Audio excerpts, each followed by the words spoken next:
Reporting tonight, Amarachi Ubani.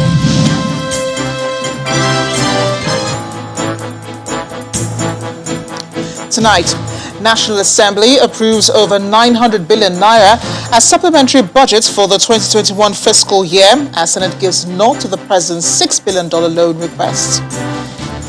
Federal Executive Council authorizes funding of 5 trillion naira 2022 budget deficits with extra foreign and domestic borrowings. At least 24 persons feared killed by suspected Boko Haram insurgents in Dabna community near Sambisa Forest in Adamawa State. And state of emergency declared in Haiti after the killing of the country's President Jovenel Moïse in an attack on his home. Plus, business, sports, news from Abuja, and later, international news from our London studio. On business news tonight, Federal Inland Revenue Service records 650 billion naira in the month of June, highest monthly intake since outbreak of COVID-19 pandemic in Nigeria. On sports news tonight, Roger Federer crashes out of Wimbledon in the quarterfinals, potentially bringing down the curtain on the Swiss legend's All-England club career. And from Abuja, a bill to provide for 5% revenue from power generation companies for development of host communities scales second reading in the House of Representatives. We begin tonight from the National Assembly, where lawmakers have approved the sum of 982.729 billion naira as supplementary budget for the 2021 fiscal year.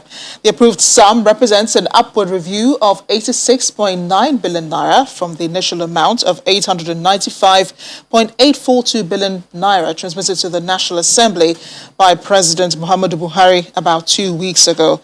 The passage of the Supplementary Appropriation Bill 2021 follows the consideration of a report by the Committee on Appropriation during Wednesday's plenary session. Our correspondent Linda Kigbe has more. More funding is coming the way of security agencies to confront the persistent security problems ravaging the country as the National Assembly is passing a supplementary budget which is expected to see an upward review of the funding of some security agencies which were grossly underfunded or not funded in the appropriation bill. The National Assembly is approving the sum of 982.729 billion naira as supplementary budget, out of which 123 billion is for recurrent expenditure and 859 billion as contribution to the Development Fund for capital expenditure. This House do consider the report of Committee on Appropriations for a bill for an act to authorize the issue of Consolidated Revenue Fund of the Federation for the sum of 982,729,695,343 naira only. The Minister of Finance, Zainab Ahmed, had disclosed to the Senate Committee on Army that the federal government spent about 54 billion naira in funding operations of the Nigerian Army between 2019 and 2021. Senate President Ahmed Lawan is asking the security-focused committees to ensure proper oversight of the deployment of the funds. We expect our committees, the relevant committees, to be stiff, to be alive to their responsibilities for oversighting on how these funds will be deployed prudently. The Senate is also approving President Buhari's request for the authorization of 2.343 trillion naira as external borrowing in the 2021 Appropriation Act, which would be used to fund specific capital projects from priority sectors of the economy. The approval by the upper chamber follows the consideration of the report by the Committee on Local and Foreign Debts and is coming amidst concerns about the country's rising debt profile. The committee also knows that due to shortfall in our annual revenue in relation to our needs for rapid infrastructure and human capital development,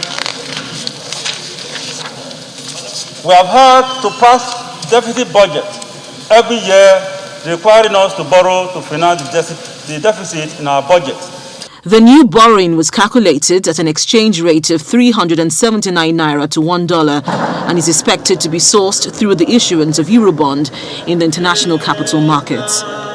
Linda Akibi, Channels Television News.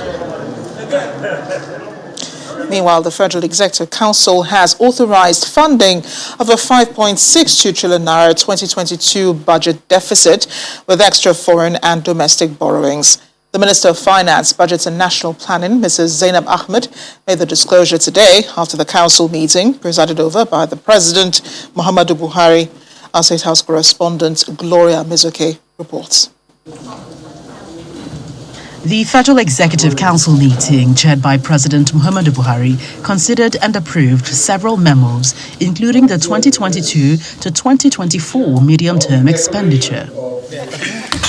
The Minister of Finance, Budget and National Planning, Mrs. Zainab Ahmed, reveals that the Council ratified additional borrowings to fund the 5.26 trillion naira budget. This budget is just 3% higher than the 2021 budget in terms of the size of expenditure.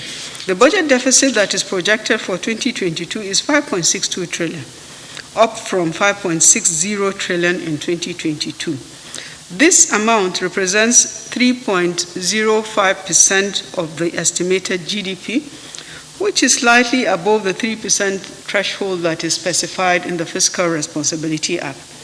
The FRA empowers Mr. President to exceed the threshold if, in his opinion, the nation faces national security threats, and it is our opinion and FEC agreed. The deficit is going to be financed by new foreign borrowing and domestic borrowing, both domestic and foreign, in the sum of 4.89 trillion, and privatization proceeds of 90.73 billion, and drawdowns from existing project-tied loans of 635 billion. By the same token, the Council approves over 16 billion naira for ecological fund projects across 12 states and the FCT. Erosion, flow control, and environmental degradation at Agai and Lapai communities in Niger State. And finally, soil erosion, river channelization, and slope protection within Maitama district. The Minister of Works and Housing clarifies that his ministry has completed construction of 5,000 kilometers of roads out of 13,000 under 859 contracts. Now, aside the approvals, the federal government appears more optimistic than ever, given that inflation rate is dwindling down to 17.92%, while the nation's revenue is projected to increase to over 9 trillion naira by 2023. From the presidential villa, Gloria Umezuke, Channels Television News. President Muhammadu Buhari has decorated the newly appointed Chief of Army Staff, Farouk Yahaya, with a new rank of Lieutenant General. The ceremony had in attendance the military and the wife of the Chief of Army Staff. The newly appointed COAS, Lieutenant General Yahaya, takes over from late Lieutenant General Ibrahim Atahiru, who died in a military plane crash on May 21st, alongside 10 other Army officers. Prior to his appointment, the new Army Chief served as the Theatre Commander of Operation Hadinkai, a counterinsurgency operation in the northeast, and he's promising the military will continue to face the insurgents head-on. The Minister of Defense also said the federal government will not fold its arms against those who carry arms illegally.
want to pledge my unalloyed loyalty on behalf of officers and men of the Nigerian Army, and also continue to do our very best to arrest these challenges we have, particularly insurgency, insecurity, and other violent crimes. We are already getting successes. We will leverage on that, including our experience in this job, and by the grace of God, we shall get there. There are many of them have been sent to God to go and answer for their crimes. We'll continue to do that. If you commit an offense, you'll be treated, you'll be tried, and whatever. If you are guilty, you'll be punished. But for anybody picking arms against a soldier, you know you know what it is. So we also treat him according to the law. And I don't think there's anything wrong to get rid of your enemy if he wants to get rid of you. And that's what the president is saying. You cannot hold a weapon and be allowed to stay alive, but because you can use that weapon against you.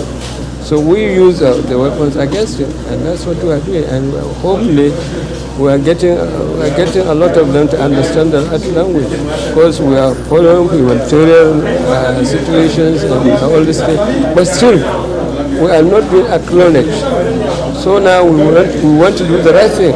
We won't take on anybody who is carrying arms, and that is the truth about it. Nigeria will not allow this kind of nonsense to be happening.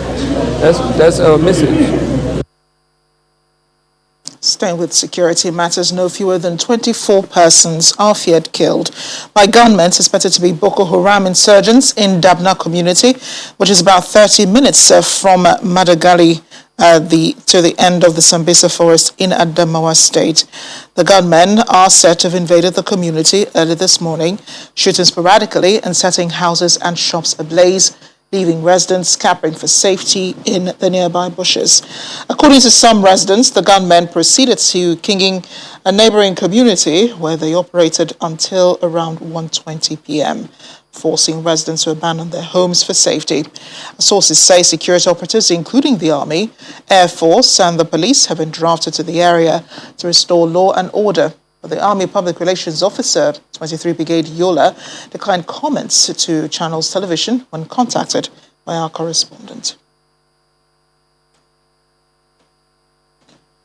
Meanwhile, as security continues to be a major concern across the country, the Nigerian Armed Forces has held an anti-terrorism simulation exercise, codenamed Idaun Konkon, to prepare agencies to respond to terrorist situations in various scenarios.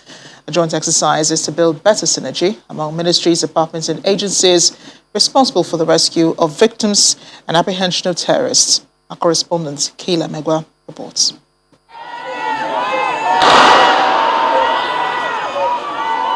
This three-day anti-terrorism simulation exercise, codenamed Idaun Konkon, is coming after President Muhammadu Buhari signed the National Crisis Management Doctrine and has a collaboration of both the British and American governments. I am delighted at the progress that Nigeria has made over those 5 years. And I think this exercise will prove that multi-agency working, particularly here in Abuja, has come on by leaps and bounds. When something does happen, it's not just going to affect the Army or the Navy or civil defense. We're all in this together, which is why the British High Commission, the U.S. Embassy, we're all here as well. We live here, we work here. What affects you affects us. At the Abuja Metro train station, the anti-terrorism simulation is a chemical attack, and the various security agencies go into action to rescue victims, disinfect them, and the ambulances are on ground to take them to the hospital as the relevant agencies begin investigations into the attack.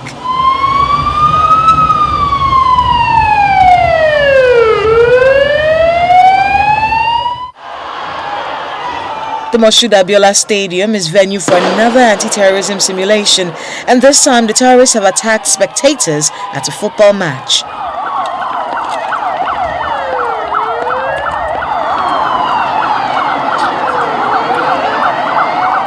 As the armed forces swing into action to apprehend the terrorists, the rescue efforts are in top gear, with relevant agencies playing their part on time. In real life, as the football match is going on there, and you start hearing marauding fire, you know there was likely going to be what? Confusion, everybody wanting to jump out of the stadium. There are processes, okay, they will first have to notify the police, the first responder, the DPO covering that area. They will now have to come and set up incident command post. When they set up incident command post, they will cordon off the area. After cordoning off the area, then you now realize that before the armed responders will now start, they'll be moving in, all that. So it is not just like that. Simulations such as this one are supposed to get the different agencies ready for real life situations. In this case, they use the football pitch, but there's still a lot of training that has to go into the public so people can know how to respond themselves whenever these acts of terrorism occur. Kayla Megwa, Channels Television News. In part two after the break, PDP National Assembly caucus backs Southern governors on electronic transmission of results to ensure credible elections in the country. Stay with us.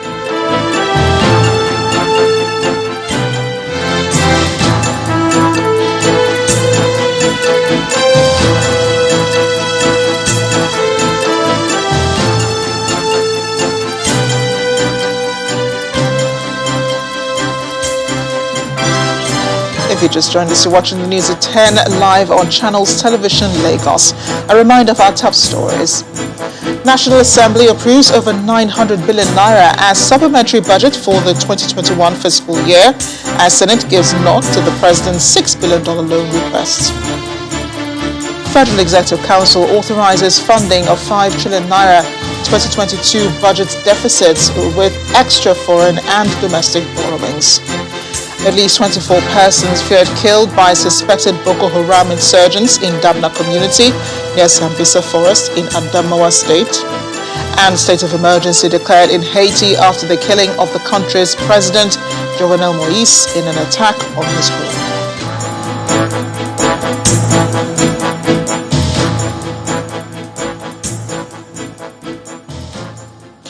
The Managing Director of the Scientific Equipment Development Initiative, SEDI, in Enugu State, Professor Simon Ndubisi, has been assassinated by gunmen on the Enugu-Port Harcourt Express Road. It still remains unclear what led to the shooting, which occurred this afternoon at about 4 p.m. But the director and his police orderly were killed in the incident. Confirming the report to our correspondent, Public Relations Officer of the Enugu State Police Command, Daniel Ndukwe, says preliminary investigation into the matter has commenced and is promised to communicate further development as they unfold. SEDI is a federal government institute under the National Agency for Science and Engineering Infrastructure, NASENI.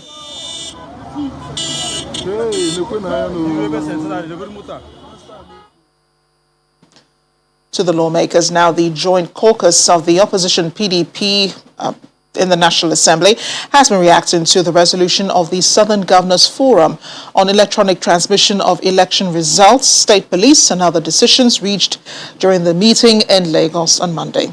The caucus says after due consideration, it unanimously opposed the resolution of the Southern Governors Forum, and vehemently rejecting moves to manipulate and alter the Electoral Act to remove the electronic transmission of results from the law. According to the communique read by Senate Minority Leader Eyinaya Abaribe, such venture to tamper with the critical components of transparency and credibility of the electoral process is unpatriotic and mischievous.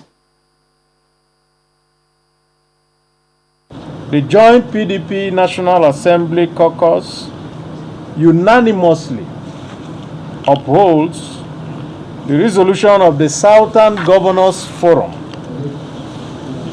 in vehemently rejecting the clandestine moves to manipulate and alter the Electoral Act to remove electronic transmission of results from the law as proposed. Such furtive venture to tamper with a critical component of transparency and credibility in the electoral process is an unpatriotic and mischievous attempt to subvert our democratic process institutionalize rigging, bastardize and frustrate genuine efforts towards credible elections in our country. Electronic transmission of results is the only way to eliminate malpractice and manipulations associated with manual collation of results, including alterations, switching of votes, and disappearance of electoral materials while in transit to various collation centers. Meanwhile, more reactions are trailing the call by the governors of southern states for the zoning of the country's presidency to the southern part of the country in 2023.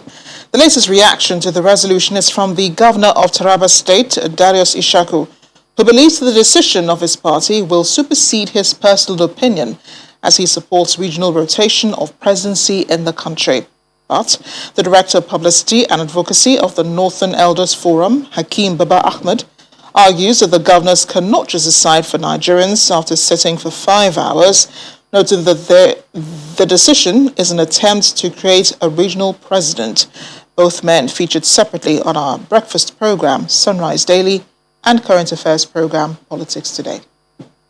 If it is that significant that Nigerians must live under presidencies that are determined by ethnicity, region, and not on the basis of competence and acceptability, certainly Nigerians can look at it, decide whether it is something that should be in the constitution. And now we have a situation where people are saying, bring this presidency here in a manner that gets the other side of the country to dig in and say, no, listen, we have a right to vote for any candidate we want. If a political party fields a northerner, you cannot tell us not to vote for him.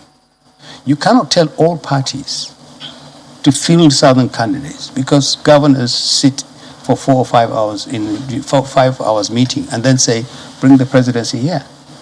You are creating an ethnic president, a regional president. And other Nigerians have a right to say, we want to see what is the value in this rotational presidency for us.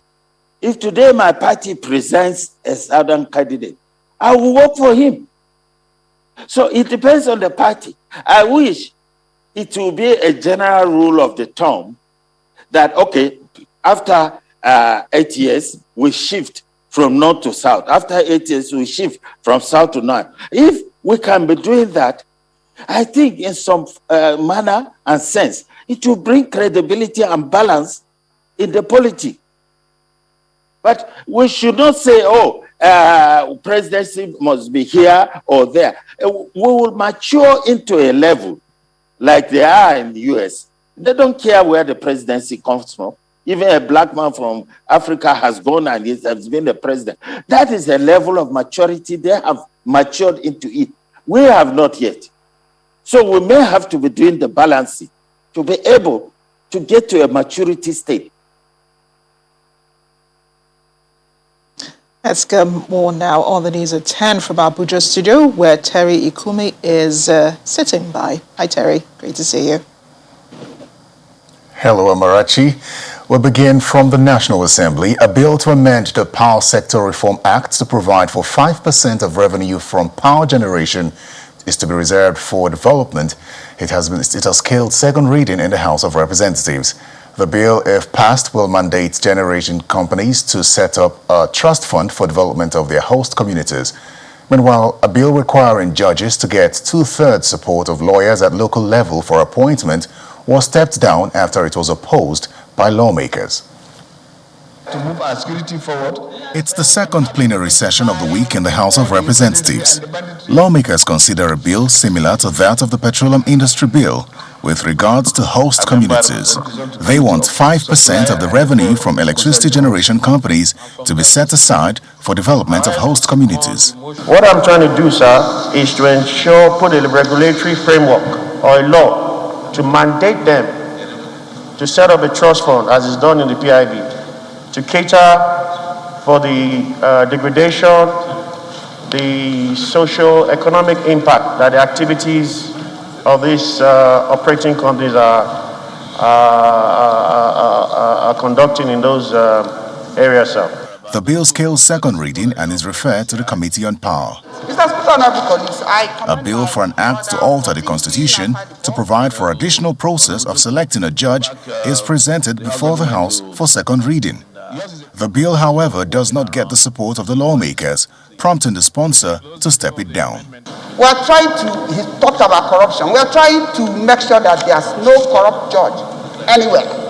And then you are subjecting them to third vote of NBA where they practice. What are you trying to say? You are trying to expose them to people to now determine their appointment as judge. And let me tell you, sir, if you do that, you are making it more political. By the time you allow this bill to pass, and then you allow our judges to be the ones to go and lobby their lawyers who are going to appear before them, like I have mentioned, and then again determine who is going to be a judge, you know that we are already compromised person. And our judges, we are not yet there in terms of our integrity. I'm saying to use that word. I want to beg of him, instead of killing the bill, he steps it down for more matured period. I want to say that I've learned a lot in this house. From what the DSP just said, I pray the House to step down the bill for me to represent.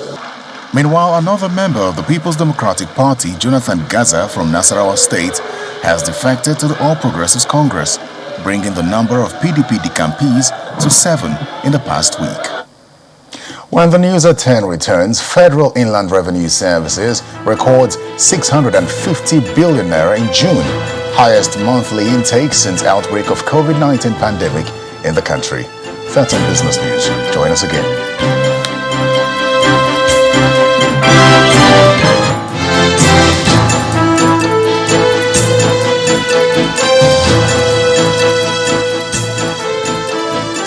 You're welcome back to the news at 10, coming to you live from Channels Television.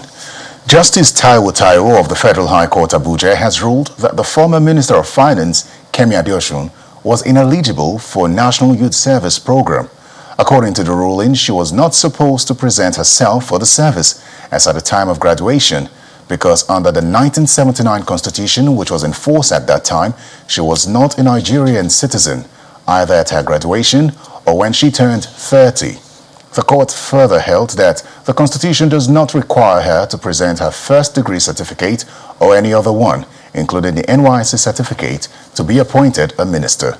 Justice Taiwo Taiwo added that the ministerial appointment of Adeosun was not unconstitutional or illegal, even without presenting an NYSC certificate.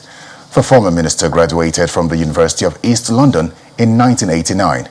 Meanwhile, the former finance minister has described the court ruling as a vindication after a very traumatic spell.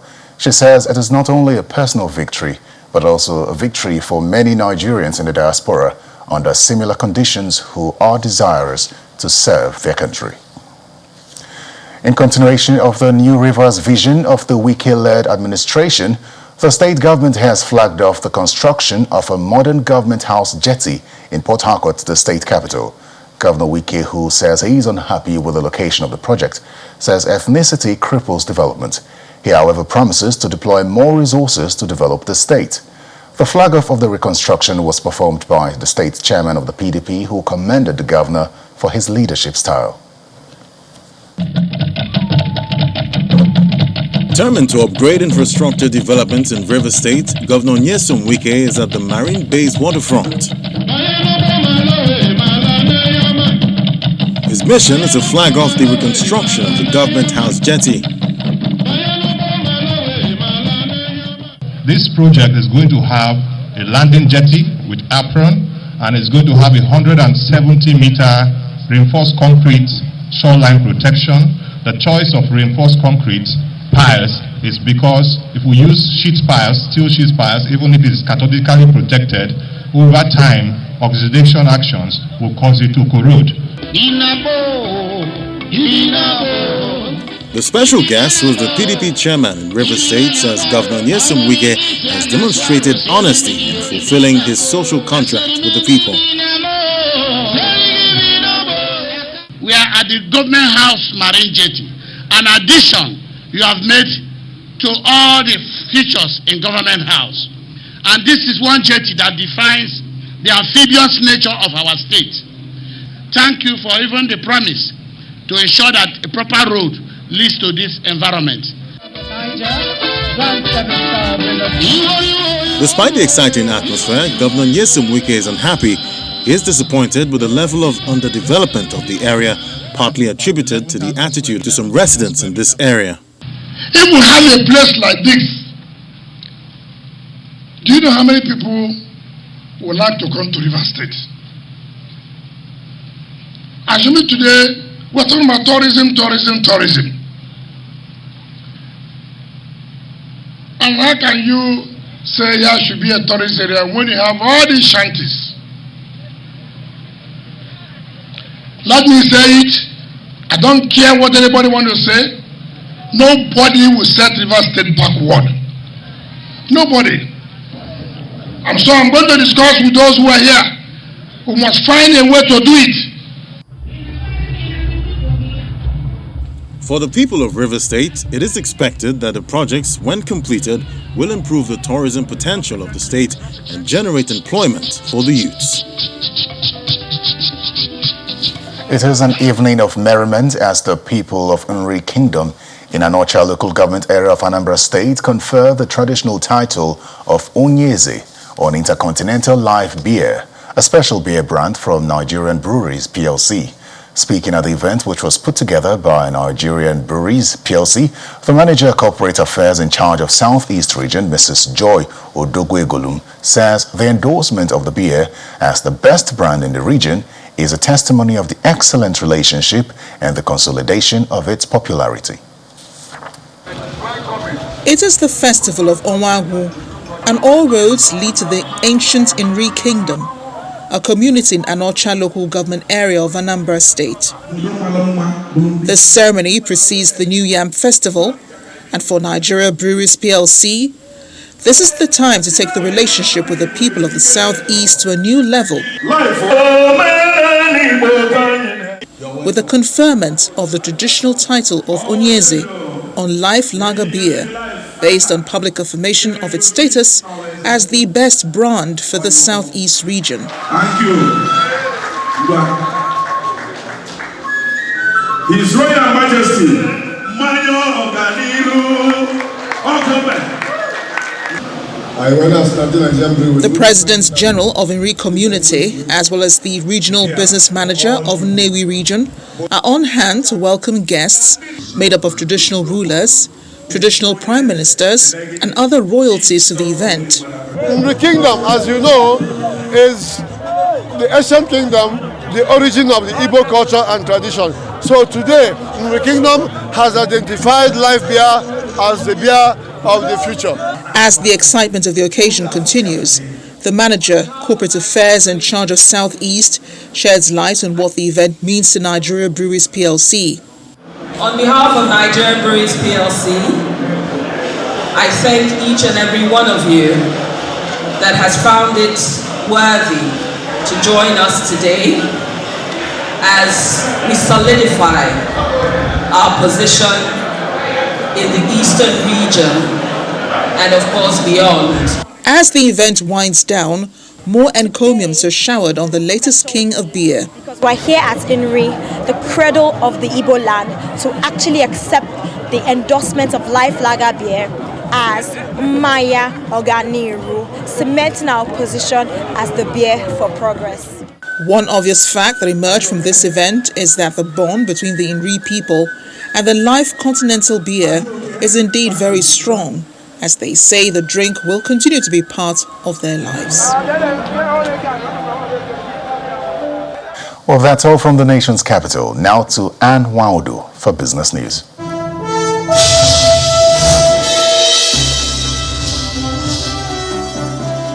Thanks a lot, Harry. Hello and welcome to Business News. To 650 billion naira, that's the amount generated as revenue last month by the Federal Inland Revenue Service. In a statement released today, the revenue agency says that it's the highest figure recorded as revenue in a single month since the outbreak of COVID-19 in the country last year. The FIRS chairman, Mohammed Nami, attributes the achievement to the efficiency and effectiveness of the Tax Promax solution, which was introduced last month to ease tax compliance. Mr. Nami also mentions that the Tax Promax platform enabled the agency to achieve seamless registration, filing, payment of taxes, automatic credit of withholding tax, among other things. The Standards Organization of Nigeria is seeking the cooperation of the House of Representatives to enact laws to ensure the body is involved in inspection of imported goods into the country. The Director General of SAN, Farouk Salim, said this during a visit to the House Committee on Industry to the organization in Lagos. He also reiterated the need for more working tools for the organization to achieve its mandate, especially now that trading under the African Continental Free Trade Areas continue. And on the floor of the Nigerian Stock Exchange, the equities market is still in the green as more bargain hunting by investors pushed the month-to-date gain to 1.6% at the close of trade today. Ladi Williams tells us more.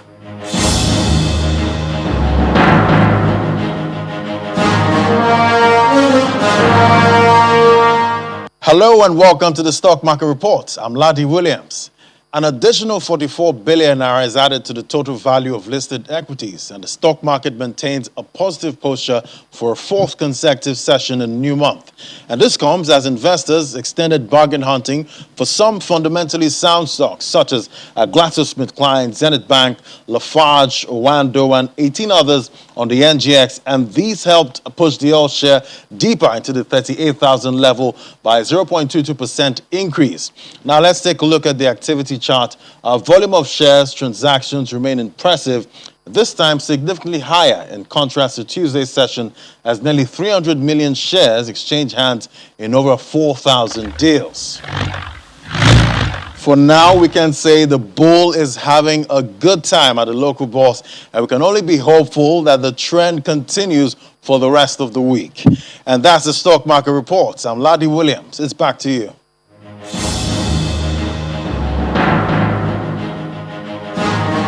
Well, those mixed numbers will end business news tonight. Thank you for watching. I'm Anne Nwawadu. It's back to you, Amarachi. Still ahead of the news at 10, though, state of emergency declared in Haiti after the country's president, Jovenel Moïse, was killed in an attack on his home, which left his wife injured. Plus, other international news from our London studio. Stay with us.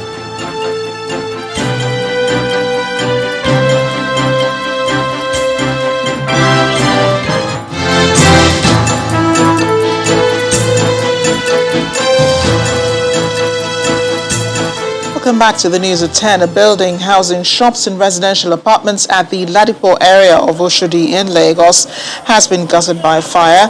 The fire reportedly started about 4 a.m. today. It was reported that gas for vehicle AC, engine oil, paint, car stereo systems, car accessories were sold in the shops. Officials of the National Emergency Management Agency said the fire has been put out, but responders are still on the ground to evacuate the rubble. Our world leaders have been expressing shock over the assassination of Haiti's President Jovenel Moïse at his home in the country's capital, Port-au-Prince. While expressing their condolences over social media, they've called for calm, as has Prime Minister Claude Joseph. First Lady Martine Moïse remains in hospital battling injuries. Simon Pusey has more in Around the World in 5. Good evening and welcome to the Channel Studios here in London with your international news around the world in 5. British Prime Minister Boris Johnson has described the assassination of Haitian President Jovenel Moïse as an abhorrent act and appealed for calm in the Caribbean nation. The president's residence in Port-au-Prince was stormed by unidentified armed men at around 1 a.m. local time. The First Lady was reportedly also injured. Jovenel Moïse had been in power since February 2017 after his predecessor stepped down. During his time in office, he faced accusations of corruption and was challenged by waves of often violent anti-government protests. Interim Prime Minister Claude Joseph has now taken control. The Taliban have entered a key city in western Afghanistan as they continue a rapid advance before NATO troops leave. All government officials in the provincial capital of Baghis province have been moved to a nearby army base. Militants are moving towards the centre of the city. The Taliban gains come as the US, UK and allies withdraw after 20 years. The Taliban have seized dozens of districts in recent weeks and are now thought to control about a third of the country. A former police captain has declared victory in the Democratic nomination for mayor of New York City. Eric Adams, currently borough president of Brooklyn, is now on track to become the second black mayor in the history of the nation's largest city. The winner of the party primary is all but certain to become mayor in the heavily Democratic city. Mr. Adams denounced the defund the police movement during the campaign and promised to be tough on crime. Iran has begun the process of producing enriched uranium metal, claiming it's being developed for a research reactor. Tehran informed the International Atomic Energy Agency of the development, but uranium metal can also be used to make the core of a nuclear bomb. European powers said Iran's move breached a nuclear deal and threatened talks to revive it. The US has called it an unfortunate step backwards. After 106 days, a container ship that blocked the Suez Canal in March, disrupting global trade, is finally leaving the waterway. Egypt signed a compensation deal with its owners and insurers. Terms of the deal were not disclosed, but Egypt had demanded $550 million. The Suez Canal connects the Mediterranean Sea to the Red Sea and provides the shortest sea link between Asia and Europe. The Dutch Prime Minister has condemned the shocking and incomprehensible shooting of a famous journalist on a street in central Amsterdam, calling it an attack on the free press. Een aanslag op een moedige... Peter de Vries was shot minutes after leaving a TV studio where he had appeared on a chat show. He was taken to a nearby hospital in serious condition. He is famed for his work on exposing mobsters and drug lords and has helped police solve a number of high-profile cases. The mayor of Amsterdam described him as a national hero to us all. Saudi Arabia has thrown its weight behind Egypt and Sudan in their bitter dispute with Ethiopia over a massive hydropower dam. A day after Ethiopia began filling the dam, Saudi Arabia's state news agency said the kingdom supported Egypt and Sudan in preserving their legitimate water rights. The kingdom also called on the international community to intensify efforts to find a clear mechanism to start negotiations between the three countries to get out of the crisis. The Olympic torch relay has been cancelled on Tokyo's streets as fears over the spread of COVID-19 increase. Public relay events in the city will be replaced with flame lighting ceremonies streamed online. The nationwide torch relay has faced numerous problems since it began in March. Nearly half of the legs on the route have been disrupted. Kyoto and Hiroshima also scrapped plans for the relay to go through public roads. Tokyo 2020 is due to begin on the 23rd of July, despite public opposition. And finally, 4 German tightrope walkers have set a new world record for the longest crossing.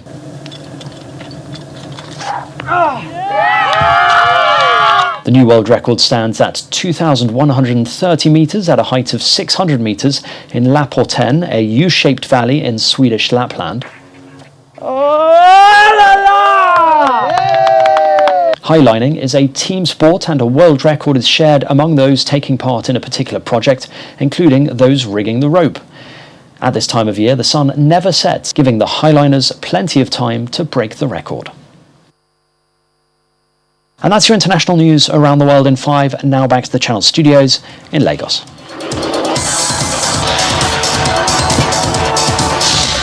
Many thanks, Simon. An extra time penalty from England captain Harry Kane sent Gareth Southgate's side to their first major final since 1966. Denmark had the better of the first half and took the lead from a brilliant free kick by Mikkel Damsgaard after half an hour. England then managed to hit straight back as Denmark skipper Simon Kjær diverted a cross from Bukayo Saka into his own net from close range 9 minutes later. It's England's first ever European Championship final and they will meet Italy in Sunday's final in London. That sports news is back to you, Marachi.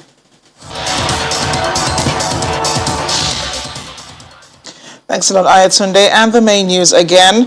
The National Assembly today approved over 900 billion naira as supplementary budget for the 2021 fiscal year, as Senate gave a nod to the President's $6 billion loan request. And that's the news at 10 tonight. Thanks for watching. I'm Amarachi Ubani. Good night. Stay safe.